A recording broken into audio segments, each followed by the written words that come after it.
అన్న మనిషి చాలా గొప్ప గొప్ప విషయాలు తెలుసుకుందామని ప్రయత్నిస్తాడు, గొప్పవాడు కాబట్టి. కానీ అంటే ఆ తెలుసుకునే ప్రాసెస్లో అసలు మెయిన్ ఒకటి మర్చిపోతున్న విషయం ఏదన్నా ఉందా? ఆఫ్ కోర్స్ ఉంది. నిన్న ఇటువంటి టాపిక్ ఒకటి మాట్లాడి దాని కొనసాగింపుగా ఇది మనం మాట్లాడుతున్నాం. ఏంటది? సో వస్తువు లేకుండా మనిషి జీవితం లేదు, వస్తువు ఉపయోగించని మనిషి లేడు. ఓకే. చివరికి యోగి రామ్ సూరత్ కుమార్ కూడా చేతిలో ఇస్నకర్ర ఉంది, రమణ మహర్షికి కూడా కమండలం ఉంది, ఒక కట్టె ఉంది. అంటే నువ్వు సర్వసంగ పరిత్యాగి అయినప్పటికీ ఒక వస్తువుతో అయితే సంబంధం కలిగి ఉంటుంది. అట్లీస్ట్ పడుకునే పక్క, నీళ్లు తాగే గ్లాస్ ఒకటి ఉంటుంది. సరే, సొంతం చేసుకోలేదు, దాని మీద వాళ్ళకి ప్రాపర్టీ లేదు అంటే కొనలేదు అయినప్పటికీ కొన్ని వస్తువుల్ని వాళ్ళు వదిలిపెట్టలే. ఇప్పుడు రమణ మహర్షి పట్టుకున్న కట్టే లైఫ్ అంతా వదిలిపెట్టలేదాన్ని, తన సపోర్ట్ కోసం అని అంటున్నది. ఆ వస్తువుని తాను వదిలిపెట్టలే. సపోర్ట్ అయ్యిండొచ్చు. ఇప్పుడు ఉదాహరణ నేను కూర్చున్న ఇసిరేయచ్చు కదా, ఇప్పుడు నేను నడవట్లేదు. అంటే ఏదైతే లైఫ్ అంతా నాకు ఉపయోగపడుతుందో ఇంకా దాన్ని ఎప్పుడు వేరే వాళ్ళకి ఇవ్వలేదు వాళ్ళు. ఇప్పుడు నేను కూడా నా ఐప్యాడ్, నా ఫోన్, దీని మైక్ ఎవరికి ఇయ్యను, అంటే ఆ రెస్పాన్సిబిలిటీ వేరే వాళ్ళకి ఇయ్యను. ఎందుకంటే అది నాకు ఎవ్రీడే ఉపయోగపడేది, అప్పుడప్పుడు ఉపయోగపడేది వేరు. సో ఏదేమైనా వస్తువుల సంఖ్య తక్కువనే ఉండాలి జీవితంలో. ఓకే. కానీ వస్తువుతో సంబంధం కలిగి ఉన్న మనిషి చిన్నప్పటి నుంచి మనం ఆ దిశగా ఎడ్యుకేట్ చేయట్లేదు. ఎందుకంటే వస్తువు ఇంకోటి కొనుక్కోవచ్చులే, అట్లా ఏదో ఒక థాట్ ఉంటుంది, వస్తువే కదా. కానీ ఆ వస్తువుకి మనం ఇచ్చే ప్రాధాన్యత, తద్వారా దానికి ఏదైనా జరిగితే మన మనసు మీద పడే ప్రభావం, ఇది మనకు భయపడితే నేర్పియాలి. చచ్చిపోయే వరకు కూడా తెలుసుకోరు. అది ఎందుకో వ్యాక్యూమ్ ఉండిపోయింది. నా అబ్జర్వేషన్లో చిన్నప్పటి నుంచి పేరెంట్స్ కానీ, టీచర్స్ కానీ, లేకపోతే సమాజం కానీ పిల్లలకి from the very beginning of their life వాళ్ళ జీవితంలో ఫస్ట్ వస్తువు ఇచ్చినప్పుడు ఆ రోజు ఒక 4-5 విషయాలు చెప్పి ఇవ్వాలి. ఇప్పుడు అన్నప్రసారం చేసినప్పుడు జయమాలిని అని చెప్పారు కదా, అంటే ముఖ్యమైనది ఏదో చెప్తారు కదా. తర్వాత ఓం నమ శివాయ అని, లేకపోతే శ్రీరామను రాపిస్తారు. మిర్చి బజ్జీ అని ఎందుకు రాయించారు అంటే అంత తెలిగే కదండి అనడానికి లేదు. చిన్నప్పటి నుంచి ఎన్నో విషయాలు చెప్తున్నా, చెప్పవలసినవి మనసులో నువ్వు నాటేలా చెప్పవలసిన విషయాలు కొన్ని ఉన్నాయి. డిసిప్లిన్ చెప్తున్నారు, భయం పెడుతున్నారు. కానీ వాడి జీవితంలో ఆనందానికి లేదా వాడి జీవితంలో ప్రశాంతతకి గండి కొట్టే అంశాలు ఇప్పుడు నేను చెప్తున్న వస్తువుతో మనిషికి ఉన్న సంబంధం. ఇది ఒక చిన్న 5 నిమిషాలు లెక్చర్ ఇచ్చి ఆ తర్వాత కొద్ది రోజులు పర్యవేక్షణలో ఉంటే వాడికి అర్థమైపోతుంది. ఇప్పుడు జీవితంలో ఇప్పుడు నువ్వు మళ్ళీ ఏదో రోజు వస్తువు కొంటావుగా, ఈ ప్రపంచంలో ఎప్పుడో ఒకప్పుడు వస్తువు కొనవలసిందే.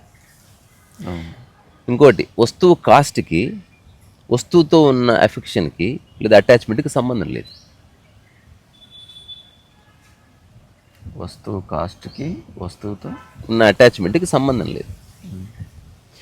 ₹1,00,00,000 బెంజ్ కార్డుతో నాకు పెద్ద అటాచ్మెంట్ ఉండకపోవచ్చు, కానీ నేను వాడే పెన్నుతోటి నాకు అటాచ్మెంట్ ఉండొచ్చు. మనం ఇస్తున్న ప్రయారిటీని బట్టి. అంటే కారు పోయినా పర్వాలేదు, ఈ పెన్ను పోతే తట్టుకోలేనా అనేవాళ్ళు ఉంటారు కదా. 100% ఉంటారు. చిన్న చిన్న వాటికి. ఇప్పుడు గురువు గారు ఇచ్చిన ఒక చిన్న అక్షతల డబ్బా పోయిందని గొడవలు పడ్డా ఎమోషనల్ వాడికి ఉంటే అది ఉంటుంది. ఇప్పుడు గర్ల్ ఫ్రెండ్ ఇచ్చిన ఒక రాయి ఏరిస్తే దాచిపెట్టుకుంటూ చాలు కదా, అదే కదా. ఇప్పుడు అదే కదా, ఇంకా పెన్ను చాలా గొప్పది దానికంటే. సో ఉంటుంది కదా. అందుకని వస్తువే, దానికి ఇచ్చే ప్రాధాన్యత తర్వాత సంగతి, లాస్ట్ చెప్పవలసింది. సో ఫస్ట్ పిల్లలకి ఏం చెప్పాలి అంటే, పెద్ద పిల్లలకు కూడా, ఇప్పుడు ఉన్న 60 ఏళ్ళ వ్యక్తులు కూడా ఈ విషయం తెలుసుకోవాలి. ఓకే. ఎందుకంటే ఎక్కువ శాతం నువ్వు మనుషుల కంటే వస్తువులతోనే ఉంటున్నావు లైఫ్లో. అవును. అందుకని let us understand the object. నీ లైఫ్లో నువ్వు వ్యక్తిని ఆహ్వానిస్తున్నావు, పెళ్లి కూతురు వస్తువును కూడా ఆహ్వానిస్తున్నావు. అది మర్చిపోకు, ఆమె ఉత్తగానే వస్తలేదు, షీఈస్ బ్రింగింగ్ సంథింగ్ హోమ్. ఇప్పుడు పెళ్లి కూతుర్ని ముట్టుకుంటే కోపం వచ్చింది, పెళ్లి కూతురు బంగారం ముట్టుకున్న కోపం వస్తుంది కదా. అంటే వస్తువుకు కూడా ఒక ఎమోషన్ ఉంది. అంటే మనిషి ఎంతో మనిషి వాడే వస్తువు అంతా. దానికి శివలింగం ఎంతో పానగొట్టము అంత, హోమం చేసినప్పుడు హోమం చేసే గరిట అంత. వస్తువుకు ఒక ఇంపార్టెన్స్ ఉంది. హ్యూమన్ లైఫ్ దీనికి ఏమి లేవు. ఇది అలేక్ నిరంజన్, దానికి ఏ వస్తువు లేదు, అది ఇక్కడ పెట్టినా తింటుంది, దాని ఇష్టం అది. అందుకని ఇప్పుడు నేను పాటిస్తున్న ఒక చిన్న ప్రిన్సిపల్, ఇది నాకు చాలా ఏళ్ల తర్వాత రియలైజ్ అయిన అంశం. నాకు ఫస్ట్లో తెలియదు, ఈవెన్ 2009లో కూడా తెలియదు. స్ట్రైక్ అయింది ఒక కొత్త లైట్, కొత్త అండర్స్టాండింగ్ చిన్నది. అదేంటంటే ఏదైనా ఒక వస్తువుని నీ జీవితంలో ఆహ్వానించినప్పుడు, కొత్తది ఫ్రిడ్జ్ కొనడానికి వెళ్తున్నావు, ఫ్రిడ్జ్ ముందు నిలబడి నిన్ను నువ్వు ఒక 4-5 ప్రశ్నలు అడుక్కో. 4-5 ప్రశ్నలకు జవాబులు నువ్వు సరిగ్గా ఇచ్చుకోలేకపోతే కొనకు, నీకు అర్హత లేదని. ఇప్పుడు డ్రైవింగ్, నీకు రోడ్డు మీద బైక్ నడపాలంటే నీకు ఒక డ్రైవింగ్ టెస్ట్ ఉంటుంది కదా. అవును. అట్లా ఒక యాక్సెసరీ బయింగ్ టెస్ట్ ఒకటి ఉండాలి. ఓకే. నిజానికి ఆ షాప్లో ఆ పేపర్ ఒకటి పెట్టాలి మొత్తం అన్ని షాపుల్లో. ఉదాహరణకి మనం కనుక రీసెర్చ్ షాప్ అని పెడితే ఇది పెడదాం. ఫస్ట్ క్వశ్చన్ ఏంటంటే కొన్న రోజు ఎట్లా ఉందో అది చెడిపోయే వరకు పూర్తిగా దాన్ని అట్లాగే ఉపయోగించే ఓపిక నీకుందా. ఇది మెడిటేషన్కి సంబంధించిన అవేర్నెస్ అంటే అది. ఫస్ట్ కొన్న తర్వాత ఒక వారం రోజులు మెల్లగా తీస్తారు, మెల్లగా వేస్తారు, ఇంకా చూసుకొని వెళ్ళిన తర్వాత అసలు అట్లా తీస్తారు కూడా.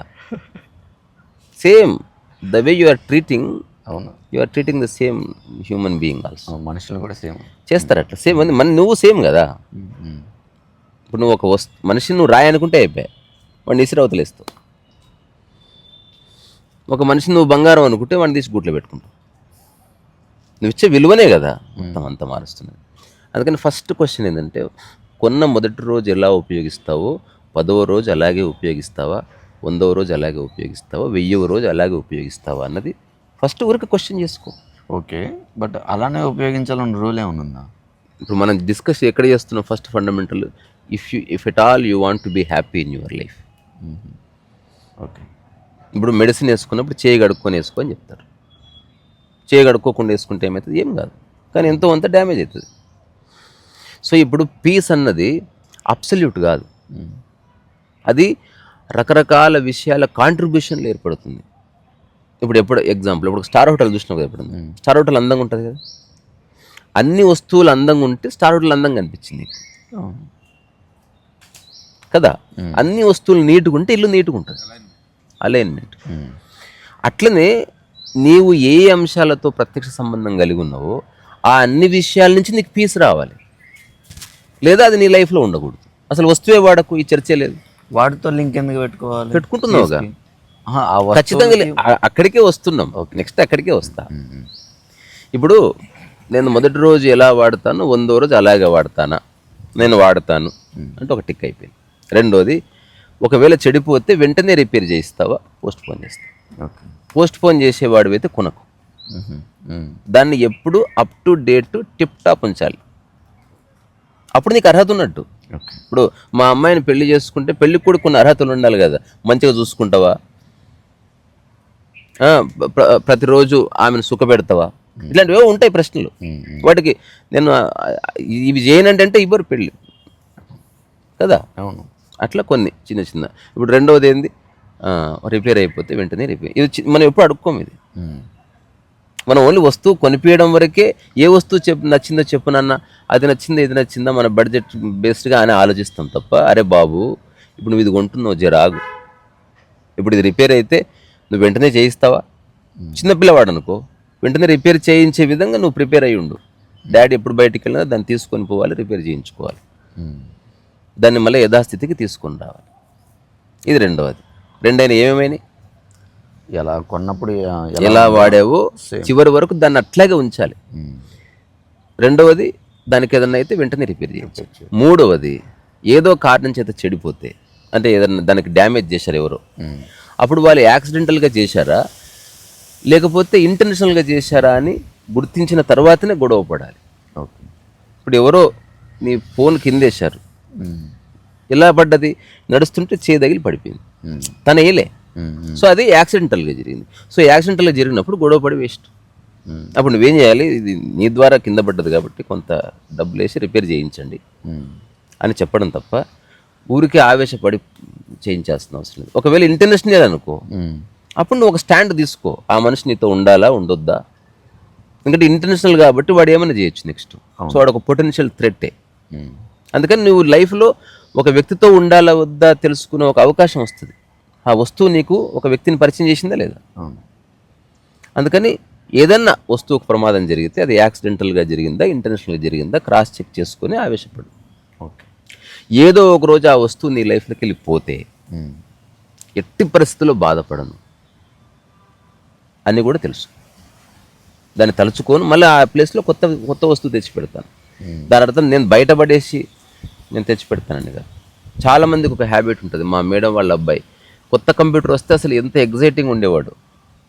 వాళ్ళ అమ్మ నన్ను సావగొట్టి చెవులు మూసి పోయి నాకు కూడా ఫోన్ చేసేవాడు, కొత్త కంప్యూటర్ వచ్చింది చూదురా అంటే నేను యాబిడ్ సైడ్లో చూసేవాడిని. 3 నెలల తర్వాత వాడికి ఏ ఇంట్రెస్ట్ ఉంటుంది కాదు. అదే సిస్టంలో న్యూ కంప్యూటర్స్ అని ఎత్తులాడుతుండేవాడు. అన్న నువ్వు సిస్టమ్ని చాలా మోసం చేస్తున్నావు అసలు,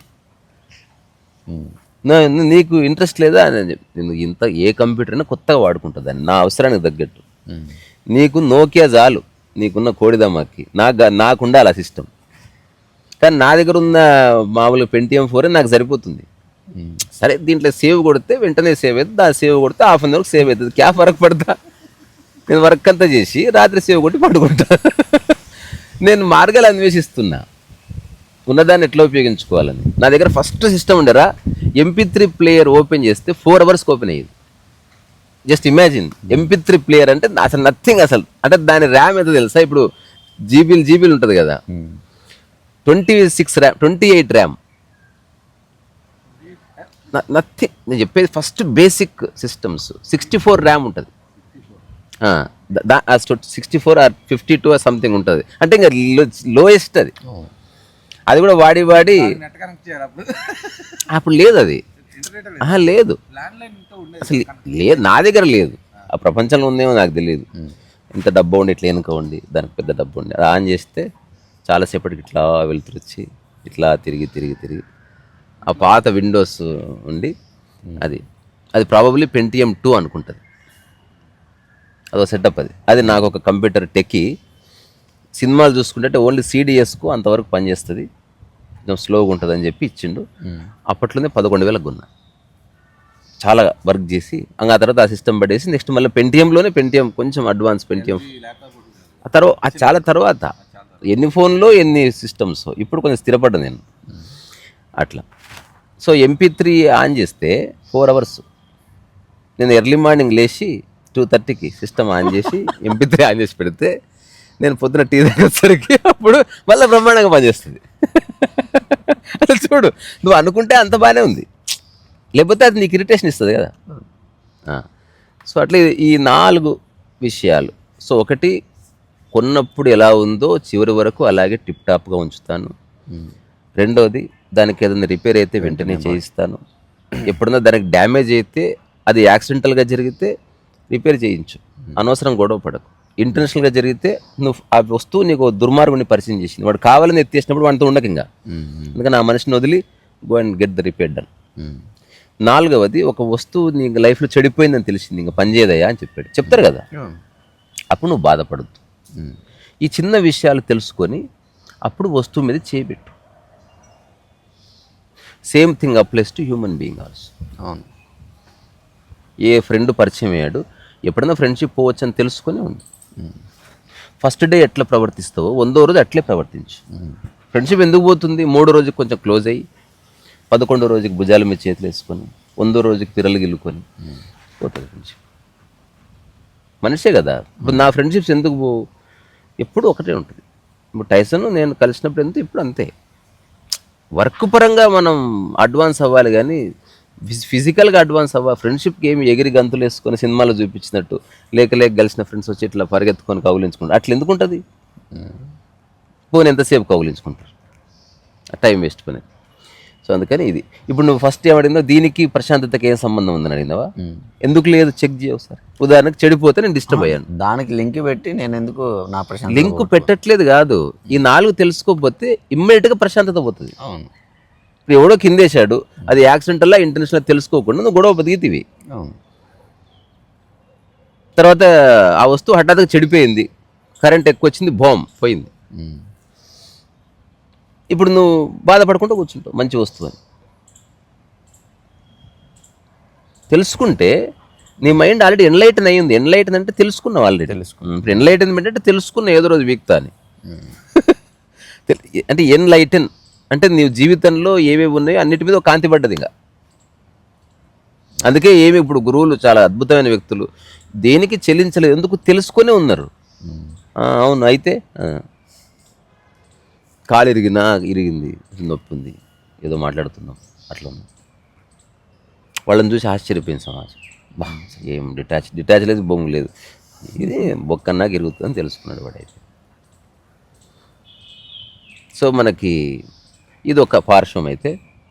రెండోది ఇప్పుడు ఇదే వస్తువు కొనేటప్పుడు, ఇప్పుడు ఇంటికి తెచ్చుకున్న తర్వాత ఇప్పుడు వస్తువు కొనే ముందే ఉదాహరణకు అన్నదమ్ములు ఉన్నారనుకో, ఈ వస్తువు తమ్ముడికి ఇస్తావా లేదా, ముందే నిర్ణయానికి రా. ఈ వస్తువు నేను యాజ్ ఎ ఫాదర్గా నేను నీకు ఇప్పిస్తే ఖచ్చితంగా ఇద్దరు వాడుకోవాల్సిందే, లేకపోతే ఇప్పియను. ఇది ఆ ముందే ఇంటికి వచ్చినాక గొడవలు పడితే ఒకటే దాన్ని గుంజుకొని పర్సన్ అయిపోతారు. పిల్లలు అర్థం చేసుకుంటారు రా, నువ్వు జస్ట్ వాళ్ళతో మాట్లాడు కూర్చొని, దే విల్ అండర్స్టాండ్ ఎవ్రీథింగ్. నేను మొత్తం టెంపుల్కి ఆస్తి రాసి చేస్తున్నాను అన్న అంటే ఓకే డాడీ అంటే నువ్వు సరిగ్గా చెప్పాలంటే అంటే దే విల్ అండర్స్టాండ్. మనం ఏమనుకుంటాం పిల్లలు కదా అనుకుంటాం, పిల్లలకే అర్థమైతే ఇవి, పెద్దవాళ్ళకి అర్థం కావు. ఎందుకంటే అది మనసు వాళ్ళ పెద్దవాళ్ళ మైండ్ రాటన్ అయిపోయి ఉంటుంది. స్థిరమైన పనికిరాని అభిప్రాయాలతో మైండ్ గడ్డగట్టిపోతుంది అన్నట్టు. ఇంకా వాడు వినడు, ఇంకా ఇంపాసిబుల్. అందుకని పిల్లలకు చెప్పాలి, పిల్లలు అర్థం చేసుకుంటారు. అంటే వాళ్ళ ఇంటి సందర్భాన్ని బట్టి. ఇప్పుడు ఇది విని ఒక్కటే పిల్లవాడు ఉన్నవాడు కూడా, ఇప్పుడు రీసా గారు చెప్పారు తమ్ముడితో, ఇప్పుడు తమ్ముడు లేడు కదా ఎట్లా అట్లా ఆలోచించకూడదు.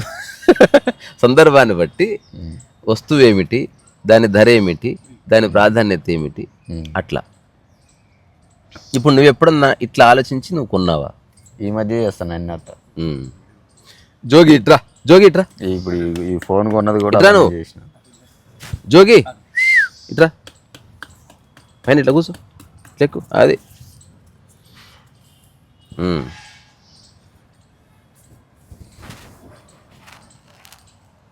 నువ్వు పళ్ళు దోమవు కదా, మూతి అటుపక్క పెట్టుకోవాలి. ఇంకొకటి ఏంది, ఇప్పుడు ఇదొక పార్శ్వం. రెండోది లిటిల్ ఇది అర్థం చేసుకున్న వాడికి నెక్స్ట్ ఏంది, ఇంట్లో ఉన్న వస్తువుల్లో అన్ని వస్తువులు నీవు ఉన్నాయిరా. బెల్ట్ ఉంది, నువ్వు వాడుకునే సైకిల్ ఉంది, దేనికన్నా అధిక ప్రాధాన్యత ఇస్తున్నావా అని అడగాలి. దయచేసి ఇవ్వకని చెప్పాలి. ఇది సెకండ్ లెసన్. ఇది ప్యూర్లీ కొనేటప్పుడు ఒకటి, రెండోది సైకలాజికల్గా ఒకటి జరుగుతుంది. తెచ్చిన తర్వాత వాడు ఒక దానికి ఓవర్ ఇంపార్టెన్స్ ఇస్తున్నాడు, అది కొంప ముంచుతుంది. ఒక్కసారి గుండె పగిలి చచ్చిపోతారు పిల్లలు. వాడు చిన్న బొమ్మకి ఇంపార్టెన్స్ ఇచ్చాడు ఓవర్గా, ఇప్పుడు అది కనబడకపోతే వాళ్ళు ప్యానిక్ అటాక్స్ వచ్చేస్తాయి, ఒక రకమైన యాంగ్జైటీ వచ్చేస్తుంది. అందుకని పిల్లలకు రెండు రకాలుగా నేర్పించాలి. అంటే చెప్పాలి, నువ్వేం నేర్పేయాల్సిన అవసరం లే, కూర్చోరాదు ఒక ఆడ. ఇప్పుడు నీ ఇంట్లో 20 వస్తువులు ఉన్నాయి, 20 వస్తువులు, ఇది పెద్దవాళ్ళకు కూడా వర్తిస్తాయి. 20 వస్తువుల్లో ఒక వస్తువుకి ఎక్కువ ప్రియారిటీ ఇచ్చావనుకో, నీ లైఫ్లోకి నువ్వు అశాంతిని ఆహ్వానించినట్టు. ఎక్కువ ప్రియారిటీ ఇచ్చింది పోతే నీకు బాధేస్తుంది. ఎక్కువ ప్రియారిటీ ఇచ్చింది ఇంట్లో ఉంటే నీకు ఫియర్ కూడా ఉంటుంది, ఎందుకు అది పోతుందేమో అని. ఎక్కువ ప్రియారిటీ ఇచ్చావంటే నీకు పొజిటివ్నెస్ ఉన్నట్టే. ఎక్కువ ప్రియారిటీ ఇచ్చావంటే నువ్వు షో ఆఫ్ చేయాలనుకుంటున్నావు, ఎవరికి చూపించాలని ఇట్లా. సో ప్రియారిటీ ఇచ్చేది ఉందని బ్యాంకులో పెట్టుకోపోయి దాన్ని దూరం జరిపి ఇంటి నుంచి. సో ఇంట్లో ఉన్న అన్ని వస్తువుల్లో ఒక వస్తువుకి ఎక్కువ ప్రియారిటీ ఇస్తే నువ్వు అజ్ఞానంలో ఉన్నట్టు. అట్లా కాకుండా సందర్భాన్ని బట్టి ప్రియారిటీ వస్తుంది అని నేర్పించాలి. తింటున్నప్పుడు కంచానికి ఇంపార్టెన్స్ ఇవ్వు, కాల్లో ముళ్ళు దిగినప్పుడు ఒక సూదికి ఇంపార్టెన్స్ ఇవ్వు, స్నానం చేసినప్పుడు సబ్బుకి ఇంపార్టెన్స్ ఇవ్వు. ఇట్లా సందర్భం నీకు ప్రాధాన్యతని ఇవ్వాలి తప్ప వస్తువుకి ఏ ప్రాధాన్యత ఉండవు. అన్ని వస్తువులు ఇంపార్టెంటే. సబ్బు 20 రూపాయలని ఇసురు కొట్టకు, ఇది 20,000 అని చెప్పి దాన్ని ఎక్కువ తుడచకు. ఒక వస్తువుని ఎలా వాడాలో అలా హెల్తీగా వాడు. ఇది కూడా నేర్చుకోవాలి. ఇప్పుడు ఉదాహరణకు నేను కొత్త వస్తువు ఫస్ట్ డే నుంచే మామూలుగా వాడతాను. కొత్త వస్తువుని ఏం చేస్తారు, కింద బట్ట పెట్టి ఫోన్ ఇట్లా పెడతారు వారం రోజులు. నేను చూసినట్లా. అంటే అలా ఎవరు చేస్తారు, చేసేవాళ్ళు ఎవరైనా ఆలోచించుకోండి. 1000వ రోజు ఎట్లా వాడుతావు, ఇప్పుడే అట్లా వాడు చక్కగా, తద్వారా 1000వ రోజు కూడా అలాగే వాడతావు. ఇట్లా పెడతారు ఇట్లా. తీసుకుంటే ఇట్లా తీసుకుంటే ఇట్లా టచ్ చేస్తా అంటే మెల్లగా మళ్ళీ వారం రోజుల తర్వాత అంటే నువ్వు సేమ్ ఇంటికి ఒక కొత్త పెళ్లి కూతురు తెచ్చి వారం రోజులు ఎందుకు ఇట్లా చూసుకునేది అట్లా కాకుండా ఫస్ట్ నుంచే నువ్వు ఈక్వల్గా ట్రీట్ చేయి. దాన్ని ఎంతవరకు చూసుకోవాలి అంతవరకు చూసుకో. అతి మర్యాద ఎట్లయితే వద్దో అతి జాగ్రత్త కూడా వద్దు అని చెప్పాలి పిల్లలకి. చాలామందికి ఉంటుంది కొత్త వస్తువు రాగానే 3-4 సార్లు దుడుస్తారు దాన్ని. కొత్తదాన్ని దుడవద్దురా బాబు, కొంచెం పాతదాన్ని దుడవాలి. కొత్తది బాగానే ఉంది అట్లా. సో ఇవి నేను చాలా అంటే ఈ రీసెంట్ అంటే 2014-15 తర్వాత అప్పుడు నాకు వస్తువులే లేవు. 2009కి ఆలూరు బైరాగి నేను ఉన్న బైక్ కూడా ఎవడో దొంగతనం చేసి నాదంటూ ఏమీ లేదు భూమి మీద. ఇప్పుడు నా దగ్గర చాలా ఉన్నాయి. సో ఇప్పుడు నేను చెప్తున్న అన్ని విషయాలు అన్నిటికీ నేను అప్లై చేస్తాను. నేను డ్రైవ్ చేసినప్పుడు కారుకి ఇంపార్టెన్స్ ఇస్తా. కారుకి ఇంత శబ్దం వచ్చినా వెంటనే రిపేర్ చేస్తాను. కారుకి ఏదో చోట యాక్సిడెంట్ అయింది, మొన్న ఎవడో గుద్దుకొని పడ్డాడు, వాడిని ఏమనలే, వాడిని లేపి బైక్ మీద కూర్చోబెట్టి కార్ స్టార్ట్ చేసి మళ్ళీ మనమే 3-4 వేలు ఖర్చు పెట్టి దాన్ని వెనక బంపర్ చేయించుకున్నాం. ఎంతైందో నాకు తెలియదు, బాగా తెలుసు. ఎంతన్నా గారు 2 రూపాయలనే ఖర్చేగా. ఒకవేళ కారు చెడిపోయింది అనుకో కొత్త కారు కొంటాను, సింపుల్. చెడిపోకముందే కొత్త కారు కొందాం అనుకుంటున్నాను. నాకు చిన్నది ఎలక్ట్రికల్ కారు కొనుక్కోవాలని నాకు సరదాగా ఉంది. అంటే ఈ చిన్న చిన్న వీధుల్లో దీంట్లో కూడా వేసుకురావచ్చు తెలుసా, ఇట్లా తిరిగి అట్లా వెళ్ళిపోవచ్చు. నాకు ఆల్రెడీ పెట్టారు యూట్యూబ్లో ఫ్రెండ్స్, స్పిన్ తెలుసు. అటువంటి దాంట్లో నుంచే నేను కొన్ని టాక్స్లో చెప్పిన, దాని పేరు ఏంద్రా కోమెట్ కారు. ఎక్కడన్నా సెకండ్ హ్యాండ్ ఉంటే బ్యాటరీ గిటరీ బాగుంటే, నా ఫ్రెండ్స్ అందరూ తర్వాత శ్రీనివాస్ గారు వీళ్ళందరూ చెప్తున్నారు, రీసా గారు సెకండ్ హ్యాండ్ కొనొద్దు మీరు, ఎందుకంటే బ్యాటరీనే చాలా ఎక్స్పెన్సివ్, కారు చూడడానికి బాగుంటుంది, బ్యాటరీ కండిషన్ చూడాలి. సో ఓనర్ ట్రాన్స్ఫర్ అయితే బ్యాటరీకి మీకు అది ఉండదు, దాన్ని ఏమంటారా, అది ఉండదు, ఫస్ట్ ఓనర్షిప్కే ఉంటుంది అది. ఒకవేళ బ్యాటరీ చెడిపోయింది అనుకో దానికే 2.5 lakhs అవుతుంది. అట్లా నీ అమ్మ ఇదేందని అట్లీస్ట్ దాని డొప్ప దొరుకుతుందేమో యాక్టివాకి ఫిట్ చేసుకుందాం అని అనుకుంటుంది, మనమే చేయించుకోవాలి అట్లా. సో ఎక్కడన్నా సెకండ్ హ్యాండ్ ఉండి బ్యాటరీ మంచిగా ఉంటే మరీ కమర్షియల్ కాకుండా కొంచెం రీజనబుల్ ప్రైస్తో తీసుకొని నేను ఊరికి తిరుగుదామని, I want to roam around. ఆ కెమెరాకి ఏదో ఇంటికి అడ్డు వచ్చింది చూడరా, కనిపిస్తుందా, నువ్వు ముట్టుకో, ఇక్కడి నుంచి కదా లైన్ ఏదో లైన్ కనిపిస్తుంది. ఒకసారి ఇట్లా కెమెరా మీద ఇట్టాను వెనుక గీత పడ్డట్టుంది కదా, వదిలే ఇంకా ఏదో కనిపిస్తుంది, ఇప్పుడు కనిపిస్తుంది, తెలియదు అది ఉన్నలే. సో అట్లా అది మన యాక్టివ్ అలాగే ఉంది అది. తర్వాత మొన్న ఎవరో డ్రైవ్ చేస్తుంటే అడిగిన నేను, బాగుంది సార్ చాలా, మేము ఫ్యామిలీకి ఇదే వాడుతున్నాం అంటే ఎక్స్క్లూజివ్ సిటీ కోసం. అవుట్ ఆఫ్ స్టేషన్ వెళ్తే దే హ్యావ్ అనదర్ కార్, కానీ సిటీలో 2 పిల్లలు వెనకేసుకొని వైఫ్ అండ్ హస్బెండ్ ముందర కూర్చుంటే అట్లా బస్తాలు కూర్చొని పోయినట్టు ఉంటుంది. అదే అంటే ఇప్పుడు మనకి టెక్నాలజీ అందుబాటులో ఉంది కదా. ఇప్పుడు ఇదే 6 ఏళ్ల క్రితం అనుకో నీ దగ్గర కోట్లున్నా కోమెట్ లేదు, ఇప్పుడు ఉందిగా, అందుకని అట్లా. సో ఇది వస్తువులకు సంబంధించి కూడా నీకున్న అవగాహన నీకు లిబరేషన్కి కోఆపరేట్ చేస్తుంది. ఇప్పుడు ఒక చిన్న విషయం, షిరిడి సాయిబాబా చచ్చిపోయినప్పుడు రమణ మహర్షి కాలం చేసిన తర్వాత వాళ్ళ దగ్గర ఉన్న వస్తువులు ఏంది, వాళ్ళ వంటూ ఏమీ లేవు కదా, దాని వెనుక ఒక రహస్యం ఉంది. ఇప్పుడు నీకు ఎన్ని వస్తువులు నావనుకుంటాయో అన్నిసార్లు నీ దమ్మా ఖరాబ్ అవుతుంది ఎవ్రీడే. అందుకని నీ జ్ఞానం వస్తున్న కొద్దీ వస్తువుల సంఖ్య తగ్గుతూ వస్తుంది, ఇది ఒక ఇండికేషన్. ఓకే, వాటితో ఉంటాం కానీ నీకు అసలు ఉపయోగపడే వస్తువులు అసలు నీ ఆధీనంలో పెట్టుకోవు. ఇంకా నీ ఆధీనంలో పెట్టుకుని ఏవైతే నీవు అవి లేకుండా నీవు లేవని తెలిసిందో అవి నువ్వు ఎవరికి ఇవ్వవు, మిగతా వాటితో నీకు సంబంధం లేదు. సో వస్తువులు తగ్గుతూ వస్తాయి అన్నమాట రాను. సో ఇప్పుడు వస్తువులు నీ లైఫ్లో పెంచుతూ పోతున్నావా, నీకు లైఫ్ అస్సలు అర్థం కాలే. ఏదో వచ్చిందా, ఇప్పుడు నేను ఒక ఇంటికి వెళ్తే బాగా డబ్బు ఉన్నవాళ్ళు, వాళ్ళ ఇంట్లో అసలు ఆ టేబుల్ మీద ఇట్లా ఒక కూజ, ఇది నేను మలేషియాలో తెచ్చింది, అది ఇదే, నేను ఇప్పుడు 2016-17 ఆ ప్రాంతంలో. సో అప్పుడు యూట్యూబ్ టాక్స్ లేవు, కానీ అప్పుడప్పుడు నేను మాట్లాడితే వినే ఒక ఫ్యామిలీ వాళ్ళు. నేను చెప్పానంటే ఈ వస్తువులే మీ జీవితంలో అశాంతిని తీసుకొస్తాయి. అవి ఏం మాట్లాడుతాను రీసా గారు. ఒకసారి ఎవరో బంధువులు వచ్చి ఆ పిల్లవాడు రాయి పెట్టి కొడితే ఇంట్లో 16 లక్షల షాండ్లియర్ ఊసి కింద పడ్డదంట. దాంతో ఆ కుటుంబానికి వీళ్ళకున్న సంబంధము, దాంతోపాటు వాళ్ళ డాడీతో చేసే బిజినెస్, ఆ తర్వాత దాని కింద మేముంటే మా డాడీ చచ్చిపోతుంటే ఇట్లాంటివన్నీ వచ్చి నేను చెప్పింది రిఫ్లెక్ట్ అయ్యి ఆ తర్వాత ఒకసారి నన్ను పిలిచారు ఇది బ్లూ బుక్ ఆ ప్రాంతంలో 2020. ఇప్పుడు మన ఇంట్లో ఉన్న వస్తువులు లేవు, మంచి విశాలమైన ప్యాలెస్, అవసరమైన పెయింటింగ్స్ అంటే కింద పడ్డ పగలనివి అట్లాంటివి పెట్టుకున్నారు. తర్వాత నేను పెద్ద స్క్రీన్ ఉందిరా గోడకి, ఇప్పుడు మన దగ్గర టీవీ ఉంది కదా, అదే దానికి 4 రెట్లది. ఇది ఆన్ చేయక చాలా కాలం అయిపోయిందండి. అంటే నాకు ఇట్లా అడుగుదామని వచ్చింది, నాకు ఇచ్చే రాదు అంటే మేము సిస్టంలో పెయింటింగ్స్ చేసుకుంటాం, కానీ అప్పుడు మనకు మలక్పేట రూమ్ పాడేది. ఇప్పుడు అది ఆ నెంబర్ దొరుకుతలేదు నాకు, ఏమో తక్కువ ధరకి ఇస్తే మనకు ఉపయోగపడుతుంది. ఇప్పుడు మనం ఒక గోడకు ఫిక్స్ చేసి టచ్ కాదు అంటే ఇప్పుడు స్క్రీన్ రా, పెద్ద టీవీ స్క్రీన్ జస్ట్ హెచ్డిఎం అంటే నేను దాన్ని టచ్ చేయలే కదా, నాకు తెలియదు టచ్ కాదు. ఇది లాస్ట్ జోక్ ఇది, ఇది టచ్ స్క్రీనా అని అడిగాడు ఒకడు నా ఫోన్ చూసి. ఆ టచ్ స్క్రీనే అంటే అంటే టచ్ చేయొచ్చు అని చెప్పాడు. అంటే టచ్ దేనివైనా టచ్ చేయొచ్చు. ఇనిషియల్గా హిట్ స్క్రీన్స్ ఉండేది తెలుసా, టచ్ చేస్తే ఆనేవి కావు, ఇట్లా గట్టిగా కొట్టాలి, హిట్ స్క్రీన్. సో ఇప్పుడు చెప్పిన విషయాల్ని కొంచెం కన్సిడర్ చేయండి. మన ప్రతి దాంతో మన పీస్ అనేది కోరిలేట్ అయింది. ఇప్పుడు సర్వసంగ పరిత్యాగిని నేను ఎందుకంటే నాకు దేంతో సంబంధం లేదు కనుక నా ప్రశాంతత చెడదయ్యా అని చెప్తున్నాడు. అటు కాకుండా నీ కార్తో సంబంధం పెట్టుకుంటే దాంతో ఒక ఎమోషనల్ అటాచ్మెంట్ ఉండే, పోకుండా కుక్క కాలు లేపి పోసింది అనుకో, నీకు దమా ఖరాబ్ అవుతుంది ఆబ్వియస్లీ.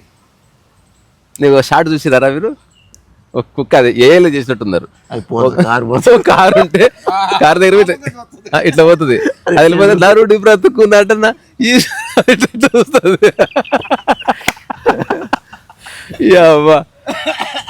అసలు ఎక్సలెంట్, అసలు కాళ్ళు అట్లే ఉంటుంది, అది ఆ కార్ ఎట్లా వెళ్ళిపోతుంది ఎట్లా అది ఏ కదా, అంటే అంత పర్ఫెక్ట్ క్యాప్చర్ ఎట్లా దొరుకుతుంది. ఏలో చాలా చేస్తున్నారు అసలు. మొన్న ఒకటి చూసిన కుక్క, లేడీ కుక్క తోముతా ఉంటుంది, జంటు కుక్క వస్తుంది, ఐఫోన్ అంటే ముద్దు పెడుతుంది, అంట్లేసిపోతూ ఉంటుంది, అది చాలా చిరాకు పడుతుంది, చివరికి ఐఫోన్ ఇస్తుంది, అది చేతి దూసుకుని ఇట్లా ఇట్లా ఐఫోన్ తీస్తే అందులో సబ్బు ఉంటుంది, సబ్బు ఉంటుంది అట్లా. సో ఇప్పుడు నేను చర్చించిన టాపిక్ ఏ ఆధ్యాత్మికవేత్తలు చర్చిస్తలేరు. వస్తువును వదిలే అంటుంది, వదలకు, 1,00,000 వస్తువులు పెట్టుకో, ఇది అర్థం చేసుకొని. వస్తువులతో ఏ ప్రాబ్లం లేదు, మనుషులతో కొంచెం దూరం ఉంది. వస్తువులు బాగున్నాయి, ఎంత చక్కగా ఉంది, వస్తువు వల్ల ఇప్పుడు ఇది ఉంది, ఎంత బాగుంది. బాబా చూపిరా ఒకసారి. అరే రే రే రే. సో మళ్ళా పూల పార్క్లో మేము నాటిన అన్ని పూల చెట్లు చక్కగా పూలు వస్తున్నాయి.